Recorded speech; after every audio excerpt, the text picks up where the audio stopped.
The final day of the 2025 TC America powered by Skip Barber season has dawned, and it is a blustery morning at the Indianapolis Motor Speedway. Cool conditions and overnight rains, which have persisted into the morning, have left us with a damp track and a interesting stage on which to conclude this 2025 season. Ryan Marine, Calvin Fish with you one more time. Amanda Busick down in the pit lane for us once again. As you can see, the conditions, well, they're not like they were yesterday, it's safe to say. 57 degrees, overcast skies, and that chance of rain all throughout the morning here. Calvin, we saw the Toyotas yesterday really strong, and in this weather, they figured to be even stronger. Not going to dampen their enthusiasm, that's for sure, with that all-wheel drive vehicle. We saw that come to the fore before this season at other events, and perfect conditions for them. Sometimes that was their only shot, but it seems like they got the pace anyway. Jonathan Neudorf going for 5 straight victories to finish off this season. Jeff Ricker won the championship at Barber Motorsports Park, but the Hyundais, they were not even sniffing that podium here yesterday. No, it was eye-opening for sure. Let's go down to a wet pit lane where we find Amanda Busick. Well, safe to say our track update, it's still wet down here, guys. Actually, it's picking up down here on pit lane, but I have a roster full of Canadians behind me. They're excited to see these weather conditions this morning. I'm going to start right here on the front row. We do have that Canadian, Antonio Constantino, who told me that he grew up karting, has a lot of experience in the weather. Jonathan Neudorf on pole. But, Ryan, I love how you mentioned yesterday about Antonio's season and just some mishaps outside of his own control. So to see Jonathan Neudorf and Antonio Constantino hug at the podium yesterday, just in the moment of what they were able to share. Coming back here, we have Dean Lambros. I told him that the weather was picking up down here, and I got a big clap from him. He said, I love this weather. Let's get going. And then outside of him is James Klimas, who had an incredible day yesterday. I saw James as he was getting ready for the GR Cup race right after this race. He told me he had some brake issues yesterday. All that's been set and sorted and ready to go right there in that P4 position for James, which is great. We're going to give our little attention to Jeff Ricker. He is the champion this season, but we've talked about the operations that he's extended in this Hyundai program. Told me he's going to have 8 to 9 different drivers this season, and boy, did he. Well, Hyundai representatives are on hand this weekend to see who's going to win that Hyundai Cup with some special perks there. Calvin, I know you'll break out that, but one even includes a trip to the Nürburgring. Jeff Ricker just told me it's what happens inside the helmet and outside the helmet for that competition. PJ Gronke, I asked him about the weather, what he thought about it. He said, Amanda, I'm Canadian. I love this stuff. Working back down this grid, some of those drivers that are competing in that Hyundai Cup. We have Alana Carter back on the grid with us this weekend, as well as Connor Uttrell, that hopes to just bring it home clean and safe. I just saw the officials say fire engines, guys, so you're going to hear these cars light up down here. CJ Sepulveda learned this morning he is a pilot. He talked to me a little bit about that, but also wanted to show me his new helmet with new sponsors. This has been a growing year for this kid. We saw him at Sonoma. Wasn't sure if he was going to get any other races. We saw him at Sebring, and now finishing out right here in Indianapolis. Eric Coons also loving this weather conditions, says he needs to bring it home safe to show what he can prove to the Hyundai guys. And then our Mazdas to finish off, all clear here. Joey said while he was slow yesterday, should be good to go. Appreciate the update. That was comprehensive. That was awesome. In the pit lane. Thank you very much, Amanda. She'd been working on that all season. It couldn't have peaked at a better time. No, thank you for all the hard work all year long. And look, I know firsthand, as do you, Calvin, being down in the pits, sometimes it's the best job in the world. You get great access. You're right in the thick of things. But on days like this when it's cold and wet, I'll tell you, I think we've got the best seat in the house. We do. It's a little bit cozier up here, more comfy. But, yes, we spoke about the Hyundais, their representatives here. Mark Wilkins has been here all weekend, just kind of poring over the data with the young drivers, seeing how they operate off the racetrack, having dinner with some of them, just getting to know them better. And they will select who will get that test here this week at Putnam Park with Mason Filippi. Another one of the Hyundai factory drivers will come in to attend that one. And then that very prized seat to go to the Nürburgring 24-hour race. You ever drive at Putnam Park? I did not, no. Okay, I've got more laps than you do there. How about that? It's often used for testing for teams that are based in this area, just a little bit west of the Indianapolis Motor Speedway. Let's look at the starting grid here for the final TC America race of the season. You've got Jonathan Neudorf starting on pole position. What a streak he's on. 4 straight wins. Antonio Costantino scored his first pole of the year just yesterday. Then it's Dean Lambrose who made his debut yesterday and finished on the podium. James Klimas had those brake issues, but had a top 5 race going up to that point. Jeff Rica, the champion-elect, alongside his veteran teammate PJ Gronke, both of whom were champions in TC America last year. To the 4th row now, Connor Rittrell and Alana Carter lining up in 7th and 8th in a pair of Hyundais from Rica Autosport. 2 teammates as well back in row 5, Eric Coons and CJ Sepulveda, starting 9th and 10th. And out back it is Chris Taylor, Joey Jordan, and that 71 was out on a hardship lap this morning. They've been seeking to rectify some power delivery issues over the course of the weekend. Fingers crossed they've got that taken care of. And then Joey, we know how quick he is. He'll love these rainy conditions. Keep an eye on that car starting out back. Recon laps are always important, Ryan, but never more so with these changing conditions overnight. As you said, it's a lot cooler, about 20 degrees ambient, less than we had here yesterday. But the puddling, this is where you really got to get a good recce here and just see where those puddles are. And try and have a little bit of a gap here, have a little burst through a corner, just see what the balance is like, get your brake bias set and everything like that. Anything these drivers could have learned from watching the Indy 8 Hour last night? We had some rain, didn't we? We certainly did, and this is actually good rain conditions. They should be able to go racing and drive hard, whereas last night it was just too much, unfortunately. We lost a lot of the green flag running time. Also had lightning in the air. I don't think there's any possibility of that, just heavy showers here this morning, so hopefully we'll finish off all of these championship season finales in good shape. It was interesting to hear Amanda say that every driver told her that they love racing in the rain. You think it's true, or are any of them lying to us? There might be 1 or 2 putting on a brave face. You don't have any option but to embrace it, right? What did you think about it? I loved it. The real key is just getting out there and practice. So many people, oh, it's raining, keep it in the garage. No, go out there, pound around, learn. And that was how I was taught. I actually had a good friend who actually got on my rear bumper, was really good in the rain, and he just came around, just kept nailing me in the rear bumper until I said, you know, I got angry enough. You know, it was really important to just get that experience, just realize that I had to break through a threshold here. So I then did, oh, someone's off the road. That is a problem. Is that PJ? I saw someone have a little snap slide there. I thought they were just trying to get used to the power. It is PJ Gronke, the reigning TCA champion, who has had an issue on Holman Boulevard, and that car is damaged. I do not think we'll be getting a start this time by, at least not a green flag start. That car's going to need to be attended to. Ugh, what a frustrating way for a season to end. The irony is, I walked out of the hotel this morning with John Fergus, who's race director, and he said, we've gone green to checker all season long. So I'm not sure if we've jinxed it here, if we'll show the green and, the green and the yellow at the same time here, because the clock has to start. Oh, that was wild there. I'm not sure if he's just weaving around trying to generate some tire temp and just lost control, or whether something broke. Was a big hit as well. I think that will delay at least the green flag. I suspect the clock will start. And everyone going back single file here, so the message has been sent that the start is not imminent here. Got a feel for PJ, who works so hard to put these programs together. He's a real hustler when it comes to putting together the sponsorship to go racing, and no one loves this stuff more than he does. Certainly so. And just getting back to that comment I made about brake bars, basically there's a knob within the cockpit where you can adjust the amount of power that you're getting from the front axle to the rear axle. And typically you have to wind it a bit to the rear because you've got a lot of weight moving forward, very easy to lock up the front wheels on any race car in these sort of conditions as the safety crews go to work to get PJ out of harm's way, but obviously he's not going to be seeing any action here. Disappointing end to his season, which had a lot of highs.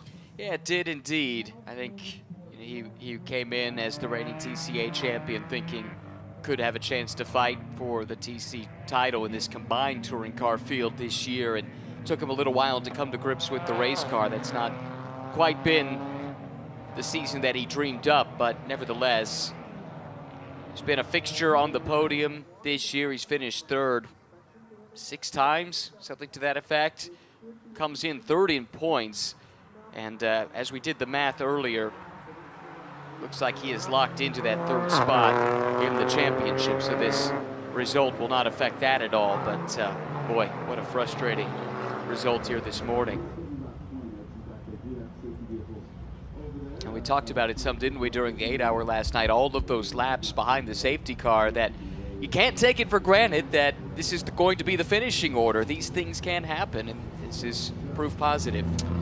Yeah, again, it was kind of a long shot at seeing exactly what occurred there, but I would assume he was just weaving around and just snapped on him. You can see kind of the big exhale there, recognizing this was not how I drew it up overnight for my final race of the season. Hands on the helmet there, just total frustration for PJ, unfortunately. I hate to see it for him, no doubt about it. And for the rest of these guys, it means a little less time to go racing, because as predicted, the clock has started. That is an amazing stat from John Fergus, that this would be the first full course yellow all season long. Yeah, and I mean, John does such a great job, as do all of the race directors within the SRO organization, but John really treats his drivers almost like family. You know what I mean? He really embraces them, puts an arm around their shoulder, and just, he's got so much experience. He's a great race car driver himself and champion, so he's got so much experience to draw from, but he just wants to give. I mean, John doesn't need to be here. He does this because he loves the sport. And that is so readily apparent. If you sit in one of his drivers' meetings, you're exactly right. The way that he looks after his drivers is second to none. We'll take this opportunity behind the safety car to get an update from the pits now. Amanda, what can you tell us? Yeah, and talking to the team, we can pretty much confirm that PJ is not going to race here today, as you guys mentioned as well. But did want to point out from the team, they're kind of a very uncharacteristic move by PJ in saying that that's not really like him. Their assumption is also that he was trying to warm up those tires to get race ready, but did want to point out that even the team was a bit surprised, and hope PJ's not being too hard on himself. I hope so too. Knowing PJ, he probably will be. He loves this, takes it so seriously. Two-time champion. He won the TCB title back in 2017, TCA last year. This year, we've had all the classes merged into one, and a shortened race format, which on occasion has meant triple header weekends. So Sebring, we had 3 races. Barber, we had 3 races. I know there are some drivers that miss the 40 minutes and a longer race, but on the other hand, what we've seen has been pretty competitive this year, Cal, and also you don't have any tire conservation concerns in these short 25-minute races, and that means that everyone's been pushing from the word go. Yeah, I think it's a big dynamic change for the philosophy going into a race, making sure with these cars which are front-wheel drive, typically just you know, making sure you got some tires to work with at the end of 40 minutes. Now it's 25. You should be able to go full bore all the way through. We see some passionate fans out there, not the best of days, but they've shown up in force. Maybe they're supporting one of the drivers out there in this TC field. Have to love race fans. Rain or shine, they make it out to the racetrack bright and early as well. Another early start here on the final day of this event and the final day of the season for TC America, powered by Skip Barber. Several other series as well with their season finales here today. GT World Challenge America wrapped up last night with the Indy 8-hour powered by AWS, as too did SRO's Globetrotting Intercontinental GT Challenge. And the McLaren Trophy in its debut season, that wrapped up even earlier on in the weekend. It's been a full week of racing. If you're a race fan, this is an event that gives you action pretty much non-stop, with some really high-level stuff to cap it off with that 8-hour race last night. In the McLaren Championship, James Safronis, he's the most events for any driver, right, still, in terms of more races than anyone else in SRO competition. Won the championship, so that was pretty cool. It certainly was. He was thrilled. He also saw his GMG team win the team's championship in that series, which means as much to him as anything else. And you know, he practices what he preaches. If he believes in a concept, whether it's McLaren Trophy or GT2, I mean, we've seen him running in those platforms over the years as a way to kind of market not just his team, but the series as a whole. And have to respect the passion.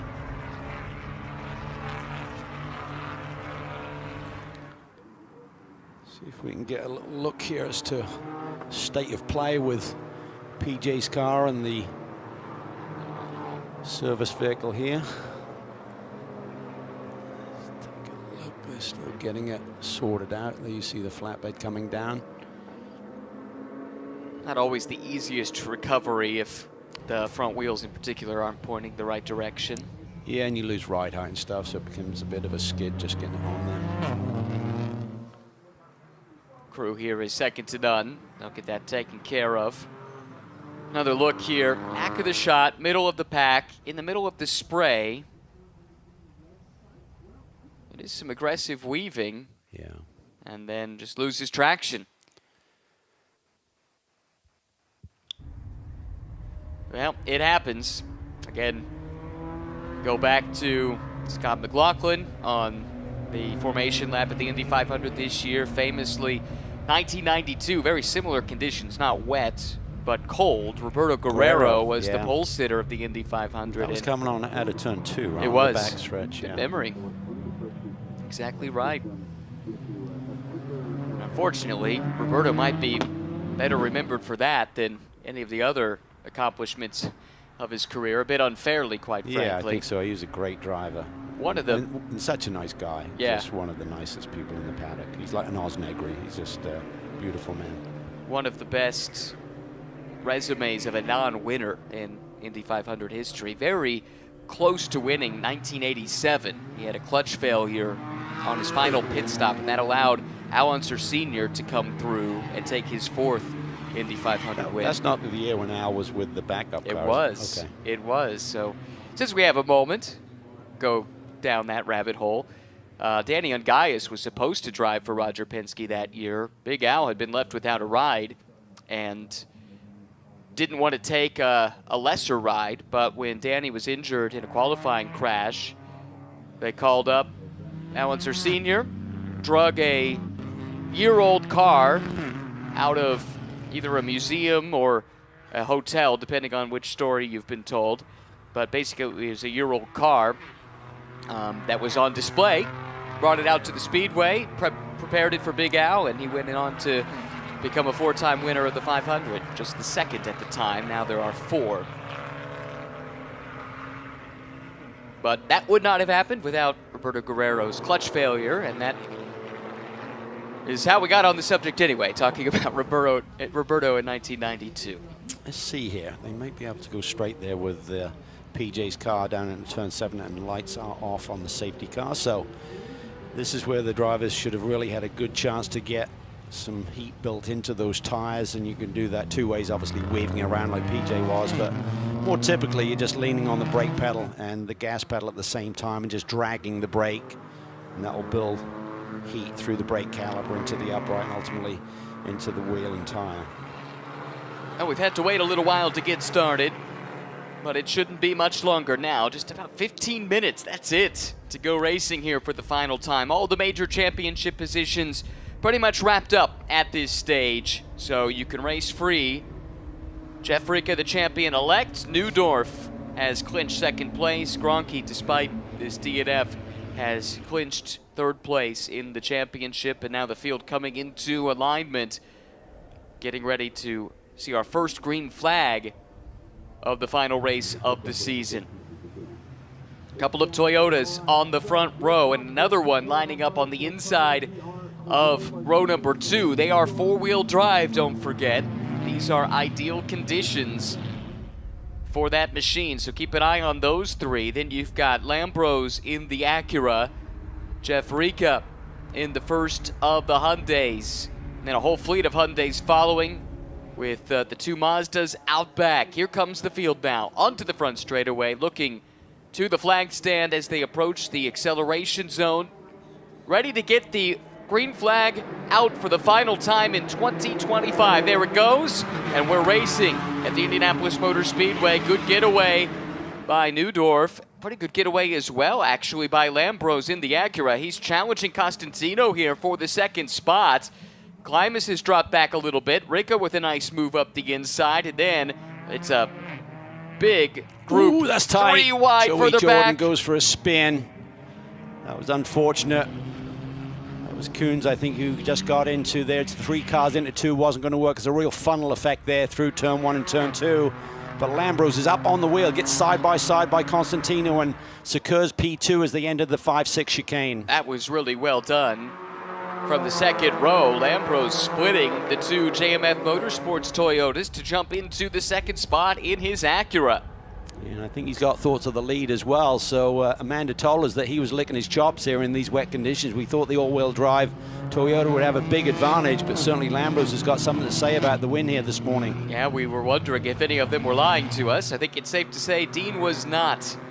He's been on it here in the early stages. Another big mover in the early going. CJ Sepulveda watching him at work right here. Car 79 right now, sitting directly behind Alana Carter, challenging for that position. This is the four-wheel drive Toyota of Klimas working around the outside of Jeff Ricca. Ricca had taken that spot momentarily, but Klimas is able to take it back now. Wow. Ricca down in P5 now as the lead Hyundai in this group. What a swing of performance here. It was all about the Hyundais at the start of the year, and Toyota's just continued to develop the car. Chipped away at it incrementally and found some major gains. Had a turbo adjustment coming into this weekend. They said they didn't think it delivered on the racetrack like they'd seen on the dyno, but I don't know about that. I think it's performed pretty well here this weekend. Big mover on that first green flag lap was CJ Sepulveda, who started in 10th. He's up to 6th and has cleared all of his teammates. Chris Taylor giving his Mazda a really nice run. He split a bunch of the Hyundais as well. Little twitch there by CJ coming through turn 2. Fast hands corrected that nicely. Amanda mentioned that he's a pilot. I was starting to tell the story yesterday when something else kicked off, but I asked what he was doing in between these races, and he said, well, doing a little racing in his native Puerto Rico, but his job is flying a twin-engine plane, island hopping basically in the Caribbean. Well, I spoke to Mark Wilkins this morning. He had dinner with CJ, and he actually saw photos. I think that's a triple prop. He said it's the most bizarre-looking plane you'll ever see in your life, but he's got about 1,000 hours with that job that he utilizes, obviously, to leverage his racing program here, but he's quite the young character, CJ, and you could see he was fired up when Amanda had a look inside the cockpit here this morning. He was rearing and ready to go. His dad was a racer as well in Puerto Rico, and his dad is here cheering him on at the Indianapolis Motor Speedway. Saw them back in Gasoline Alley earlier in the week. Joey Jordan's power issue game. We saw that briefly early yesterday.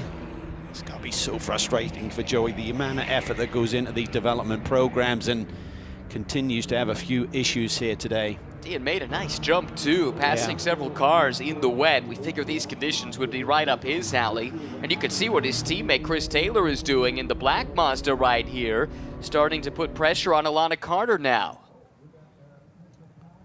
Lambrose and Constantino side by side down that front stretch. Lambrose holds him off, gets in there a little bit deep, a little bit wide. Constantino trying to do the crossover here and set him up on the exit of turn 2. Meanwhile, Neudorf has escaped a little bit, just under 2 seconds right now, the gap. Now it's suddenly 2.5 at the next timing line. But the two JMF cars are coming into their own. Neudorf at a 146.5, his teammate Constantino a 146.6. That's a second faster than Lambrose ran on that last lap. That's allowed Constantino to run him down. And now challenge for position. Looking to the inside, Lambrose covered it off. That was a little bit of a late move. The way that blocking is defined here is a movement in reaction, and that was right on the edge. He's definitely feeling it here this morning, but Neudorf, what a run he has been on, and the momentum, the confidence that that young man has right now. Swept a triple header weekend at Barber. Dominant run here earlier this weekend. Given the way their season started, the potential of winning 5 consecutive races to close out the season, that had to seem a long way off back in Sonoma. That was a lofty goal if they were thinking that way. But that's the amount of work that they put in. We heard from Danny Koch yesterday, didn't we, talking about the effort in this program, the team, the drivers in Toyota, they've all invested in it.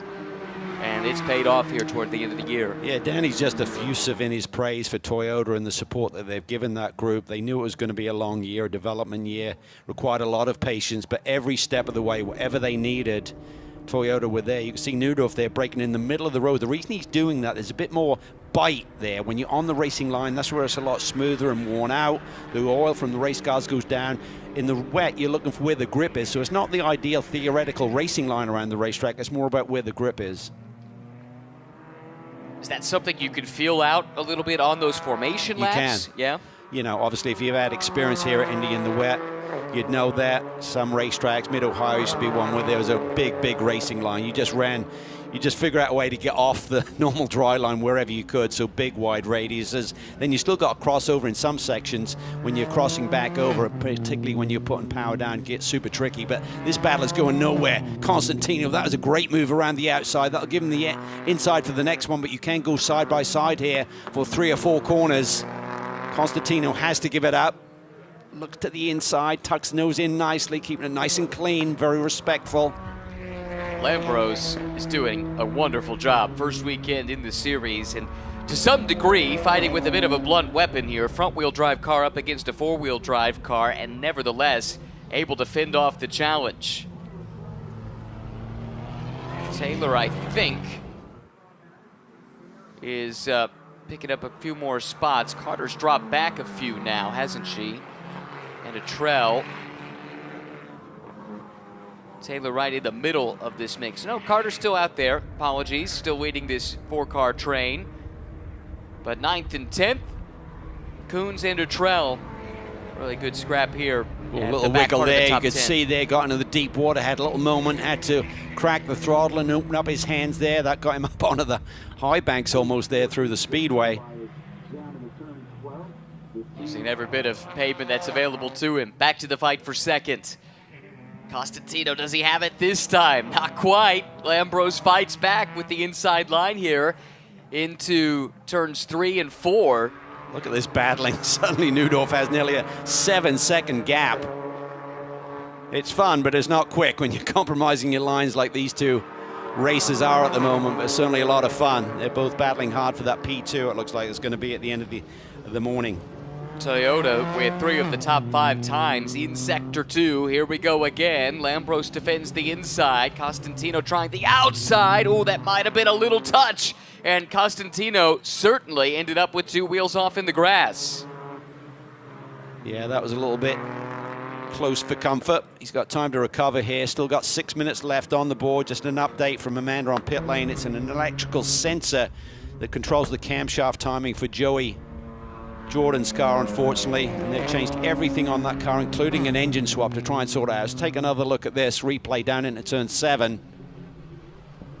Constantino, Lambros just lost the front end a little bit and just washed out there, and Constantino reacted to it. I'm sure there was contact. I think Antonio might have just opened his hands up to give space. Okay, let's see if Lambros now he can just run and pick his own lines around the racetrack, if he can escape Constantino a little bit. I don't think either one of them are going to catch Nudorf, who's now nearly 9 seconds to the good up front with only 5.5 minutes left in the motor race. Coons is now ahead of Taylor. Chris has dropped back a little bit. Trout will be next to take a shot, but Coons starting to get into a rhythm. Just did his best middle sector. It's a really good run there out of 13, trying to get a run on Carter as they come down this front stretch. Puts the power down through a little bit of standing water. Yeah, there is, and that's one was going to get your attention. You're fully loaded through there, and if you have a little bobble, it'll get your hands moving, and you see that wall coming up really, really quickly. It's probably the most dangerous corner on the racetrack when you're fully loaded like that in these conditions. It's unsettling if you lose the nose and that big white wall is coming at you fast. Well, you got a lot of steering angle and just loading the car, and then if it suddenly snaps, it can really go quickly because you're kind of turning the car to the right, and it's going to loosen up the rear. Talking of which, we see the Mazda there having a little moment. This is a race of little moments. Delayed to get started. PJ Gronke had an incident right about here on the formation lap. And that delayed the start of the race. Wow, Coons super late on the brakes. Can he get it slowed down? Not quite. That's where Carter had a moment yesterday when she dropped wheels in the grass there. Coons dives to the inside, and Lana's saying, come on, give me some room here. But when you tuck to the inside, the front end will just wash out on you a little bit. You turn the wheel more, it makes it even worse. And look at this, that allows the Mazda to get a big run here. Taylor loved that. The two Hyundais in front of him scrapping and lost momentum. He was able to pounce up the inside and at least pick off one of them. Back up another spot into 8th. Coons trying to counterattack a late lunge into turn 12. Taylor sees him coming, gives him a wide berth. This is a really nice run for the Mazda. I'd say this is maybe their best performance that we've seen so far this year. Undoubtedly. Tarek Ambrose, that whole crew, and they've been working hard to try and get this program going. Running 2 cars has been a big step for them. Constantino back on the attack here, down into turn 7. Likes to not run around the cushion around the outside, does the crossover on the other side, just trying to figure out, it's a chess match through this section. Really want to be 2-3 moves ahead. It's Lambros in the Acura from the Skip Barber school team. Costantino, who got his first podium of the year just yesterday, sits right behind 3rd place for JMF. Lambros doing a really nice job, as you said. Doesn't have all-wheel drive like the Toyotas he's battling here in this motor race. He's done a superb job.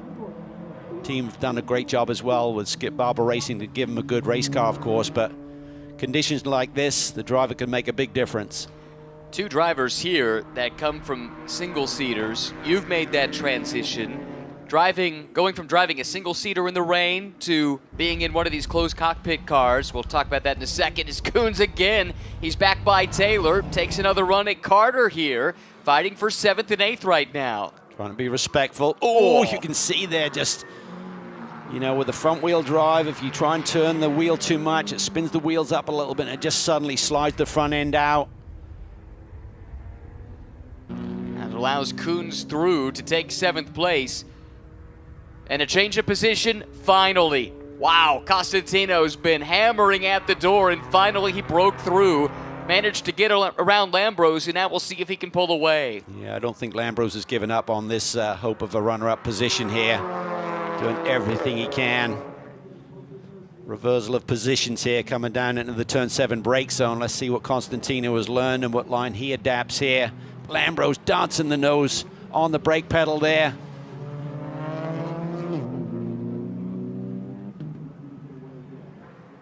Not sure he's got quite enough to take the fight to Costantino. Oh, now that slide he's by around. Lambros. Lost the car a little bit, settles back in. He is pushing, asking for a bit more from the car and the tires. He does get closer on the exit at 10, gets a good run, gets to the inside.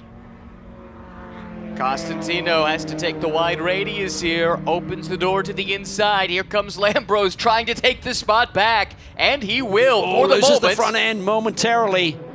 Costantino back through, should see the white flag this time. Antonio Costantino, Dean Lambros, what a battle, what a fight this has been, and it's not done yet. Again, Lambros crosses over Costantino. He gets to the inside and will take 2nd spot, but it's side by side, coming to the yard of bricks with the white flag in the air. Well, Costantino will put that in the back of his mind right now, knowing that he can out-accelerate the Acura down that front stretch to the stripe and the yard of bricks if he needs it on the final lap. Well, final time through there. We're on the final lap, of course, but through there for the final time, should I say. Both drivers on the edge of adhesion under braking. Saw both cars just squirming around in the brake zone. Costantino to the 4 here in this battle. This is happening 20 seconds behind Jonathan Neudorf, by the way, who has scurried off, setting fast lap after fast lap. He's dipped down into the 143s. No one else has done better than a mid-46. That is insane. Fastest lap by over 3 seconds. And we think these two boys are completely on the limit. Neudorf's found another stratosphere out front, but this is an entertaining battle here for the final steps on the podium. Costantino, can he hang on for another 2nd place? It would be another 1-2 finish for JMF Motorsport, but he leaves the door open. Lambrose dives through. Big slide. He's going to lose a lot of momentum coming off the corner. Might have been his last best chance, and he certainly took the shot. Lambrose couldn't make it stick, and Costantino now has the edge. At the front of the field, though, it's a 5-race winning streak to close the season for Jonathan Neudorf and JMF Motorsports. They sweep the weekend at Indianapolis. Can it be a 1-2 finish? Costantino has it right now, and we know that he had a bit more acceleration to the line last time through. Should be his. What can Lambrose do? Lambrose makes a run. Costantino, though, has the edge. And for the second straight day, JMF goes 1-2. And it's back-to-back podiums for Costantino and for Lambrose. That was a thriller. It was a short race in terms of green flag racing, but that was fun. The champion-elect caps off a 2025 to remember. Crossing the line in 4th place. Congratulations to Jeff Ricca. He wins out in a duel with James Klimas for 4th and 5th. CJ Sepulveda takes home 6th place, coming from 10th on the starting grid. A few more battles still yet to be decided, including the Alana Connor Attrell fight for 9th and 10th. Looks like Eric Coons is in clear sailing here to take home a 7th place finish. Chris Taylor sits in 8th. And then just behind, it's this battle here, Carter and Attrell. Alana has the spot right now. Attrell trying to close in, but running out of time. And to the checkered flag for the final time in 2025. Coons takes 7th. Taylor, a hard-fought 8th. Carter and Attrell, 9th and 10th. Joey Jordan will be classified in 11th, nursing mechanical woes all race long, but good to see him finish, though. It was. So the checkered flag there on the lead lap, so that's the step, but certainly those electronic issues got to be super frustrating. I really want to see Joey have a nice, solid run. I think he's got a lot of talent, just being stymied right now with some technical issues with the race car, but he's got a lot of passion, wants to be here, want to see him back for next season. That whole team, that whole program, it'd be great to see continue on and with an off-season of development. Really curious what they look like if and when they're on the grid at Sonoma to start the season next year. This was the Jonathan Neudorf show here this weekend. Dominant in the dry, even more so in the wet. Best lap at a 1:43.290, 3 seconds and change faster than the next driver's best lap. That's crazy. Because we saw how hard the other two were pushing. You'd think, well, that's the limit. And Jonathan's going around there 2/10 quicker through every corner. That's amazing. Look at the smile. 1, 2, 3, 4, 5. 5 straight wins to cap off a memorable season for Jonathan Neudorf in TC America. And he still has 1 race to go here shortly in Pirelli GT4 America, and maybe this track knowledge could come in handy there, having just been on the track in the wet. That's a great point. I mean, he's going to be up on the wheel knowing what the conditions will give him.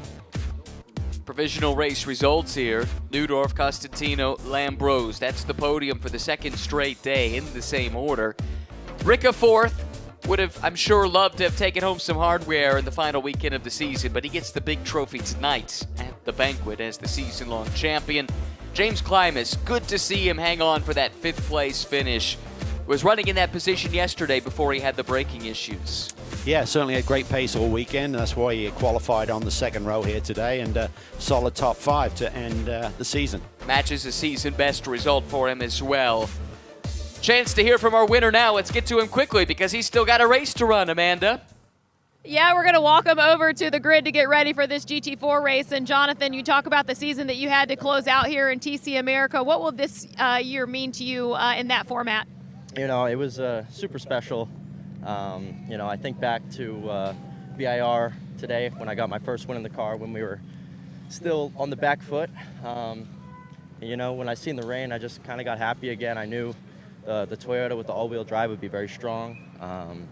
I feel comfortable in the rain, so felt great. I'm glad to end the season on a high. You know, Toyota really delivered at the end of the year, and they work so hard and the team works so hard. So I'm glad to get some good results. Congratulations. Just real quickly as we get set for the next race, what can you tell us about the track? You know, it kind of stopped raining as the race went on, but there's a couple puddles here and there. I don't think the drainage is too great at some spots, but it's definitely a little slippery. So GT4 is going to be interesting. Thank you, Jonathan. He'll have that inside knowledge, guys, for the next race. That's a huge help. No question about it. And we'll see if he can put it to good use. He starts on the outside of the second row in the GT4 America race that's about to take place. So he'll have certainly more on-track experience recently than anybody else in that field. Could be a huge advantage for him. Wraps up a season that saw quite a bit of change in TC America this year. Gone are all the different classes, all combined down into one shorter race format with occasional triple headers. But a couple things remain the same. Number one, Ricca Autosport still knows how to prep a fast race car, and Jeff certainly has not forgotten how to drive. Back-to-back championships for Jeff here this year. Does such a great job. I was just talking at breakfast with some people about how far he's come from over the last handful of years. It's really a first-class operation, running multiple cars and delivering. He is the ultimate customer racing program. Had some real talent come through his hands this year, some really fun races to call when they're running that Hyundai and pushing for podiums. Yep, it's been a great year for the team, capped off by another Drivers' and Manufacturers' Championship for them this year. Here's a look back on the final race of the season. Late getting started because of an issue on the formation lap for PJ Gronke. Minor issue there in turn one, everyone able to continue on. Remarkably, that issue for Gronke, by the way, brought out the only full course yellow of the entire 2025 season in TC America here this year. Battles all throughout the pack, especially in the mid-pack, but also this one. It was a great duel between Costantino and Lambros. Lambros on his debut weekend takes home a couple of podium results, and Costantino, a long-awaited first podium yesterday, capped it off with another run to second here today. It was hard-earned. He got the position, but he had to fight to keep it as Lambros came through on a couple of occasions to take the spot back, but ultimately it was that four-wheel drive Toyota platform that proved to be too much to beat. And he was able to hang on for the second place result and a back-to-back 1-2 finish as well for JMF Motorsports. But didn't stop Lambros from continuing to fight, put on a great show for us. Hope to see a whole lot more of him in the future. On the final lap, Jonathan Neudorf had pulled away to the tune of nearly 24 seconds. Blitzing the field with the fastest lap by over 3 seconds. He takes his 5th straight win to cap off 2025. And at the end of the season, these are the points tallies. Jeff Ricca, the champion, by a hefty margin over Neudorf, who charged in the last half of the season to take the second spot. PJ Gronke, even with the DNF today, still finishes in third. Costantino, though, finished the season on a high note. He was able to jump up to fourth ahead of Coons and Atrell. James Klimas finishes in seventh, and then several drivers that ran partial seasons further down the order, including Human Kim, who finished 10th in points, having only run 2 races. He won both of them. It's been a great season in TC America, powered by Skip Barber. We look forward to a whole lot more in 2026.